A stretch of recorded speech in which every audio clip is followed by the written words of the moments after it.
Hello, my name is Kristen. I just wanted to come on here and make a video. Oh, this is Teddy. I just wanted to come on here and make a video talking about a case that I found super interesting and was surprised to see was not as high profile as I thought it would be considering the circumstances around it. There is tons of media to consume about this case. Sorry for the brief pause. Teddy found a squirrel outside and the blinds are now closed. I have found tons of information on this case. Everything you need to know is there. I will have every resource I use linked in the bio, but I just am very scatterbrained and I could not find any form of media that clearly laid out the beginning, middle, and resolution of this case. So I just want to come on here and do that. For anybody who's scatterbrained like me, it will make it super easy to understand the whole thing. If there is any questions, like I said, the resources will be linked in the bio. And I'm sure that there will be more information coming out in the near future. I just wanted to talk about it really quick because it's super interesting. So just a brief explanation. This case was made super popular by a show called Wife Swap. Super popular show. It aired from 2004 to 2010. 7 total seasons. Just to go over that really quickly, it's just a show where they would get two families with very different views on how to raise their children, politics, religion, etc. They would swap the wives for a week.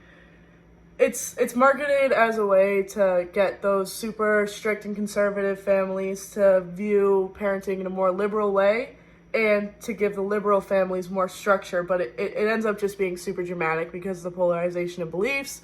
They always get in huge fights, super dramatic. That's why the show was so popular and everybody loved it and watched it. The episode that's going to be relevant today is season 4, episode 13 of Wife Swap. It aired in 2008, but it's still available on Hulu. If you can watch it, I'd recommend you go do that, but I'm going to go over it briefly here. There's two families, the Tonkovics, which are super liberal minded. Like they have, their children have live-in relationships, so their boyfriends and girlfriends live in the home with them. And they're kind of free to do whatever they want, not expected to clean up after their messes.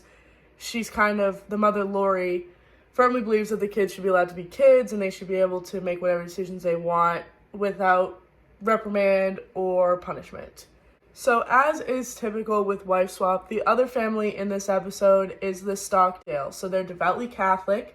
Their kids are expected to complete tasks, work, and obedience to their parents. If they do these things, they get rewarded with tokens, and they can cash in their tokens to do certain activities such as listening to radio shows. Despite this token reward system, the kids still are not allowed to play video games or watch TV and are extremely censored in the media that they consume. The Stockdales have a family-run bluegrass band. I think that the website for that is still up. I'm going to have to double check. If it is, I will add it to the resource links in the bio. Okay, a little update from future me. I did not figure out how to get on that website. I found the link, tried to open it, wouldn't load. So I'm going to assume it's not up anymore, but I did find a YouTube video of the Stockdale family band, so I'm going to put that in right now. We're here to sing and play for you. They claim in this episode that it's super popular. They're booked out for the whole summer. So if you are trying to book them for your block party, I'll have the link there for you down below. So in this episode of Wife Swap, Lori Tonkovic and Kathryn Stockdale switch households for a week. Lori goes to meet the bluegrass children and instill her liberal beliefs on them. She wants them to be able to experience video games. She's appalled at the fact that the kids don't know what they would do if they were rewarded with free will, because that's not a reward on their token system. So she sits down with the kids and she's like, well, what would you do if you didn't have to do all these chores? What would you be doing with your time? He says, I don't know. I'd probably just play with my brothers. Which Lori thought was appalling because she's like, these kids are so suppressed that they don't know what they would do if they were given the ability to do something. When Kathryn Stockdale visits the Tonkovic home, she does not react kindly to their love of rap music, the mess and the disorder in their house, and she believes that the kids should have more structure because they're at risk of pregnancy because of the live-in relationships, and so on.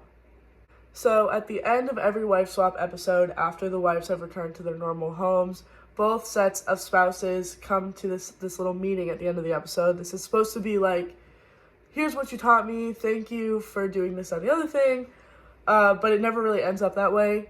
they always end up getting in a huge fight.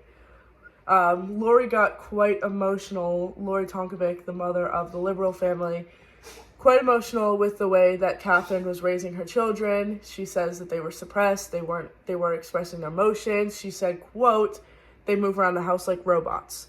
So clearly it did not end very well. And it seems at the end of the episode that the Tonkovics continued on their ways and the Stockdales did the same. They didn't seem to carry any of the values that the other wives instilled in them for their future.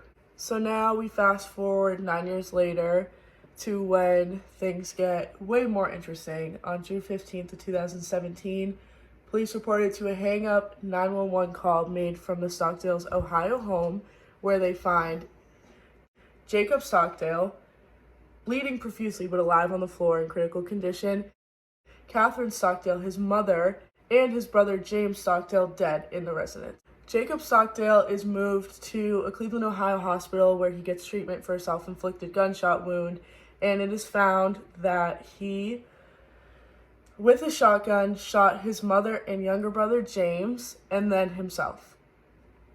It is believed that the last gunshot that they heard when they arrived on scene was Jacob Stockdale shooting himself after killing his mother and brother. When Jacob arrived at the Cleveland, Ohio hospital, he was in critical condition. He underwent multiple surgeries to reconstruct his face after his self-inflicted gunshot wound, and he wasn't arrested until almost a year later in 2018 for the murders of his mother and brother. So because of his attempted suicide in the actual murder, he was held at a mental facility after his 2018 arrest, where allegedly in 2019 he tried to escape. There isn't much information that I can find on this. They basically said that he was found hiding between bookshelves, and they interpreted this as him being a flight risk because they thought that the reason he was hiding there was so that he could escape. So then they claimed that a month later he tried to escape again, but I couldn't find any information on what that escape attempt was. But these both were brought up in his trial for his indictment, where he claims that he was not guilty by reason of insanity. So his lawyer presented the facts that he was trying to escape the mental institution to argue his case that he was insane. So eventually, despite Jacob's insanity plea, he was found of sound mind to stand in trial. So he was scheduled to appear in court in May of 2020. However, as everyone knows, 2020 was not the year for the United States court. So his trial was pushed back because of COVID until January 26th of 2021, where he did plead guilty to the murders of his mother, Kathryn, and brother, James. In February of 2021, Jacob's insanity plea was changed to a guilty plea, and he was sentenced to 30 years for the murders of his mother and brother. He was 26 years old at the time. I couldn't find any information whether or not he would be eligible for parole or if this was a life sentence without parole, but he is found guilty and will be serving 30 years for those murders. So following the news of the charges that Jacob faced for the murders of his mother and brother, Lori Tonkovic, the mother who was swapped with Kathryn, actually did an interview with Daily Mail UK where she claims that she believes that the harsh parenting methods that Kathryn instilled on her children is what eventually caused Jacob to snap and murder his mother and brother. So this is where most of the controversy with this case lies, that Kathryn, her strict parenting for the kids is what caused Jacob to eventually murder his mother and brother. However, I wouldn't even go as far as to say that. Personally, in my opinion, I think that Jacob probably had some severe mental issues that were overlooked because of his parents' beliefs, and that is what caused the neglect and the lack of treatment that he faced for those.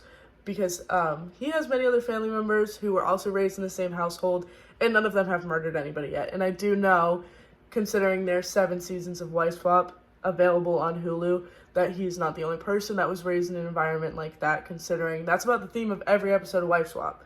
So I don't think that his actions are anyway justified. If you do think that, then that's fine. You're entitled to your opinion.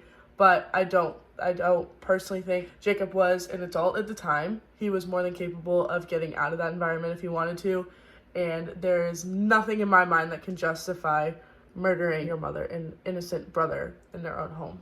The Stockdales have mostly stayed quiet about this, which I think is justifiable. It is known that Tam Stockdale, husband of Kathryn and father of James, did stand trial, asking the court for leniency in Jacob's sentence because the family had forgiven him and they had come to terms with everything that had happened. That is all the major information that I was able to find on my own.